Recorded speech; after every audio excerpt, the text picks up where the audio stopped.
Wagwan, comment ça va la communauté internet? C'est Yes Indeed pour l'art du trading et on se retrouve cette semaine pour faire le biais de la semaine 40. C'est pas n'importe quelle semaine parce que c'est notre semaine NFP. Ça veut dire quoi? Ça veut dire qu'on finit le mois de septembre et on va rentrer dans la première semaine du mois d'octobre. Et c'est pas juste n'importe quelle semaine, c'est pas n'importe quel mois, c'est aussi le mois qui clôture le troisième trimestre de l'année pour entrer dans le quatrième trimestre de l'année, donc le dernier trimestre de l'année. On va étudier tout de suite les temps forts de la semaine pour comprendre comment le price action va se mouvoir cette semaine parce que comme tu le sais, c'est le temps qui définit le prix. Allez, c'est parti. Donc lundi, qu'est-ce qu'on a? On a des annonces économiques sur les compromis de vente signés sur les logements existants. C'est pas forcément important, mais ça reste quand même une petite annonce importante concernant les États-Unis. Mardi, qu'est-ce qu'on a? On a le Job Opening, donc c'est une des premières annonces économiques concernant l'emploi aux États-Unis. C'est pas la plus importante, mais elle reste quand même assez influente. On peut avoir des belles manipulations. C'est le nombre de postes vacants aux États-Unis. Ensuite, on enchaîne avec le sentiment du consommateur, donc c'est l'indice de confiance des consommateurs. Ça reste quand même assez important, même si c'est une médium impact. Mercredi, qu'est-ce qu'on a? On a l'OPEC meeting, donc c'est les pays producteurs de pétrole qui se réunissent pour décider des niveaux de production dont l'impact direct sur le prix du pétrole et de l'inflation. N'oublie pas que la semaine dernière, on sort d'une semaine sur le corps PCE concernant l'inflation, l'indicateur préféré de la Fed. La semaine précédente, qu'est-ce qu'on avait? On avait les taux d'intérêt, donc là, on rentre vraiment dans des décisions qui sont quand même importantes. Et là, cette semaine sur l'emploi, elle commence le mercredi à 8h15. On a ADP, Non-Farm Employment Change, donc c'est les estimations de nombre de jobs créés dans le privé et c'est juste un préliminaire de l'annonce importante qu'on aura le vendredi, à savoir NFP. À 10h, qu'est-ce qu'on a? On a ISM Manufacturing PMI, indice de l'activité manufacturière. Forcément, ça reste important. On n'oublie pas les trumperies sur les frais de douane. On a le jeudi, après, à 8h30, Unemployment Claim. Chaque semaine, on regarde combien de personnes font une demande d'allocation chômage. Donc ça reste important parce que forcément, ça concerne l'emploi et c'est une semaine sur l'emploi, je te le rappelle. Et le vendredi, qu'est-ce qu'on a? On a les earnings. Donc ça, c'est très important. C'est l'évolution du salaire moyen aux États-Unis. Les salaires moyens, s'ils montent vite, ça alimente l'inflation et ça a un impact direct sur le pouvoir d'achat américain s'ils descendent. Donc très important. Ensuite, on a le main event de la semaine, Non-Farm Employment Change. Ça s'appelait NFP pour Non-Farm Employment Payroll à l'époque. Et ça, c'est le chiffre phare de l'emploi aux US concernant les jobs hors agriculture. Donc c'est la création d'emplois et le vraiment main event pour moi cette semaine, c'est unemployment rate, le taux de chômage national. Et ça résume la tension globale sur le marché de l'emploi et ça va être le nerf de la guerre cette semaine. Et à 10h, qu'est-ce qu'on a? On a les ISM Service PMI, c'est les prix payés par les industriels pour les services. Comme ça représente la majorité du PIB aux États-Unis, ça reste un chiffre clé. Et ça, c'est la même annonce qu'on a quelques jours plus tôt. Donc le mercredi, on a exactement la même annonce, mais concernant les prix payés pour les produits manufacturés. Et sur la dernière, on était sur les services. Le plus important, ça reste quoi? Ça reste notre Non-Farm Employment Change, notre Unemployment Rate et les earnings qu'on aura le vendredi. Une chose à préciser, c'est que le mercredi, le price action, à partir de mercredi New York AM, on peut avoir un price action qui consolide et qui crée de la liquidité jusqu'au vendredi où on aura les chiffres des NFP Unemployment Rate. Donc à retenir, on sort de 2 semaines marquées par la baisse des taux et le corps PCE, l'indicateur préféré de la Fed qui mesure l'inflation. Donc ça reste important, on a eu des décisions majeures, mais là on va être dans la continuité des décisions majeures. Cette semaine, on clôture septembre, mais aussi le troisième trimestre de l'année 2025 et donc c'est un virage assez important pour la clôture de l'année 2025. Les marchés, ils sont totalement data dépendants et cette semaine, c'est l'emploi qui est au centre de l'attention. Donc ça, c'est important à retenir. Rappel, NFP, taux de chômage, je pense que c'est bien rentré dans ta tête. Maintenant, on va passer à la partie sur le price action. Allez, c'est parti, let's go. Nous voilà de retour sur le SP500 à gauche, le Nasdaq à droite. Ici, on est en Monthly, code couleur rouge. Une bougie vaut un mois. Et ici, le but, c'est de comprendre comment elle va clôturer notre bougie Monthly d'ici quelques jours et comment, dans la semaine, la nouvelle bougie Monthly va ouvrir. Donc, forcément, on va penser en AMD. Accumulation, manipulation, distribution.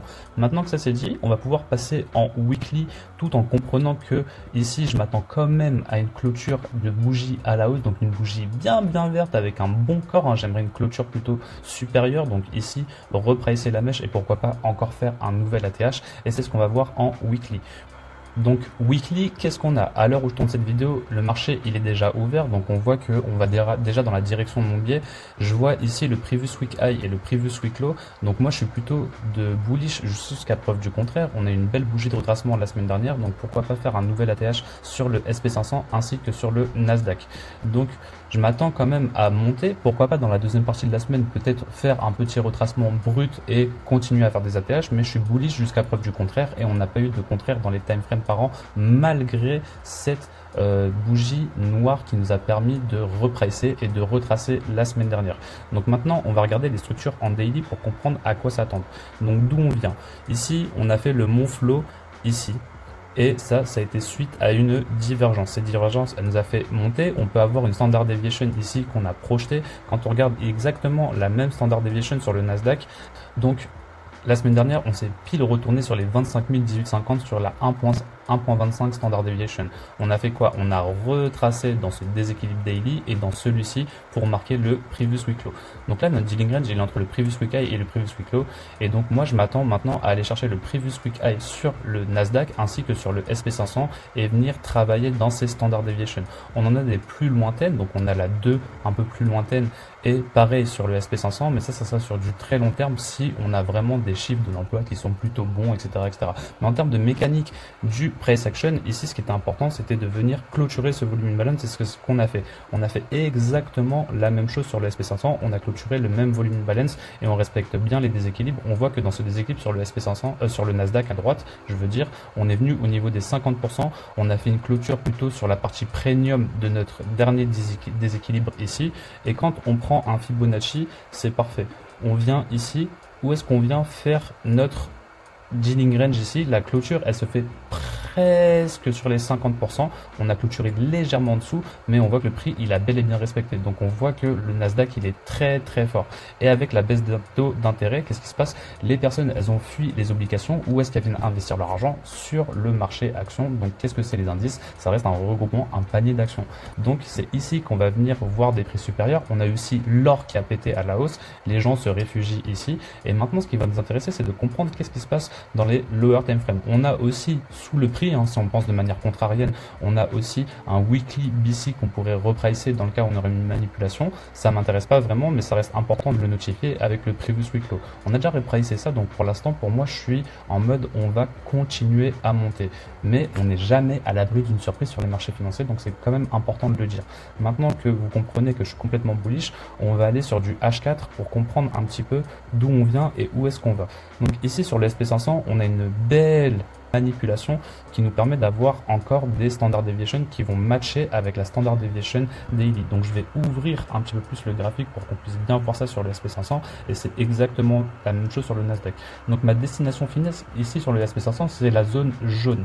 Donc la zone jaune elle est entre les 6805.25 et les 6837.75. C'est ma destination finale. Mais avant on a des obstacles au prix. Previous week high 6756. Ensuite qu'est-ce qu'on a? On a les 1.5 standard deviation ici, donc c'est les 6773. Et ensuite on a ici les 1,68, donc le swing parfait, les 6784. Donc ça c'est les niveaux qui vont m'intéresser. Et quand on va venir ici en 1 heure, qu'est-ce qu'on va pouvoir voir en 1 heure? On va pouvoir voir une dernière jambe de manipulation ici que je suis en train de mesurer. Elle sera bientôt effective, on pourra l'utiliser, ou on pourra utiliser aussi cette jambe de manipulation ici pour projeter un autre Fibonacci avec des standard deviation qui vont matcher plus ou moins. Mais ici, le prix qui m'intéresse vraiment qu'on devrait atteindre, c'est les 6796 qui est très très proche des 6800, donc un chiffre institutionnel. Ça, c'est vraiment les niveaux de prix qui m'intéressent. Et comme tu peux le voir ici, comme je te le dis, on a une SMT divergence qui s'est formée dans un niveau clé avec le SP500, enfin avec le Nasdaq. La SMT divergence elle est plutôt avec le Nasdaq vu qu'on est en train de regarder le SP500.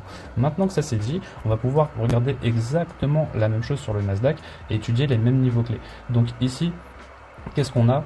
On a encore la même standard deviation qui match la standard deviation daily ici, et donc ici mon intérêt sur le Nasdaq il se porte où? Previous week high 25027. Ensuite on va pouvoir atteindre la 1.5 ici, mais 25088. ici qui correspondent à la 1.68 à peu près de cette standard deviation. Ensuite, on a la deuxième standard deviation qui est très proche de la 1.5 standard deviation daily. Donc moi, c'est ce chiffre-là qui m'intéresse, c'est les 25 200. Donc 200 points à peu près au niveau supérieur du previous week high, je m'attends à venir faire pourquoi pas un haut de semaine ici, et toute la zone jaune elle m'intéresse. Donc cette zone jaune, le plus haut il se trouve où? Il se trouve sur les 25 331. Donc ça, c'est toutes les zones qui vont m'intéresser. Maintenant, je vais vous montrer bien la divergence entre les deux actifs. On a eu deux divergences. Donc on a une première divergence ici la semaine dernière, le jeudi, et on a une deuxième divergence le vendredi. Donc on voit qu'on a un SP500 qui est assez fort ici, qui devrait diriger le prix à la hausse, mais on n'est pas à l'abri que le Nasdaq rattrape un petit peu son retard et qu'il pète à la hausse avec les chiffres de NFP qu'on aura le vendredi.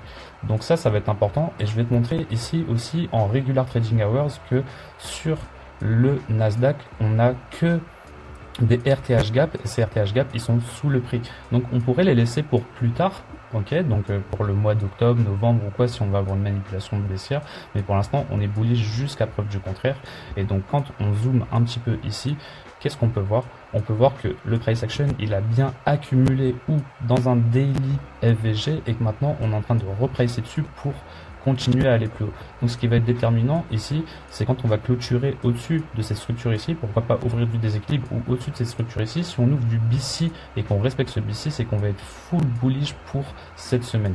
Ensuite, vendredi, on va voir comment on va avoir une manipulation. Est-ce qu'on va avoir une manipulation baissière pour continuer à faire des plus hauts et atteindre la partie supérieure de ce cadran ici que je vous ai mis avec les 25 331 au plus haut. Après, on pourrait dépasser ces niveaux, mais en tout cas, tous ces obstacles pris, pour moi, c'est ce qui va être intéressant, et c'est là où je vais venir prendre des partiels, voire clôturer mes trades. Donc, je le rappelle, hein, il vaut mieux toujours acheter dans le discount. Actuellement, en daily, on est dans le discount de notre dernière structure. On est bien revenu sur l'OTE. Quand je vous parle de l'OTE, je vous parle de quoi? Je vous parle bien de ce bas à ce haut. Donc, on voit qu'on est revenu sur l'OTE ici, c'est parfait, on est revenu en dessous des 50%, ici à peu près c'est notre OTE, et maintenant on peut redémarrer à la hausse. Donc là on vient de faire le biais de la semaine 40, on se voit pour le biais de la semaine 41 la semaine prochaine. C'était Yes Indeed pour l'art du trading. Allez, je te mets des screenshots dans la suite de la vidéo, très bonne semaine de trading, ciao ciao ciao.